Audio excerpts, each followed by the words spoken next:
Welcome to the Rim Break Rodeo. We hope this video helps. You start by confirming your phone supports Android standby features and that your device is charged enough to complete setup. Once done, close heavy apps and clear short-term wake locks so the system can manage idle behavior. Now open Settings, navigate to Battery, and select Standby or Battery Saver options.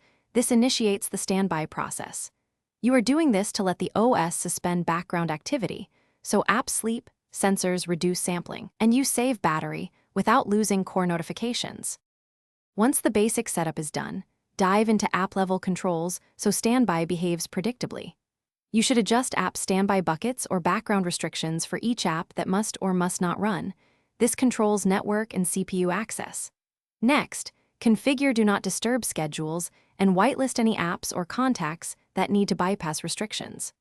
Also enable adaptive battery and set inactivity thresholds so deep idle starts at the right time. This reduces wake-ups while preserving important alerts.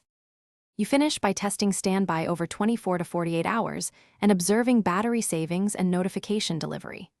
Make sure critical apps still sync. If alerts fail, immediately whitelist those apps or raise their standby priority so they retain network access.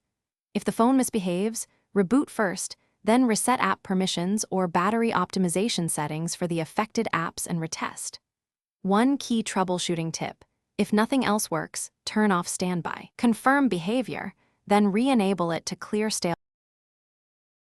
Thanks for watching. Consider subscribing if we helped you.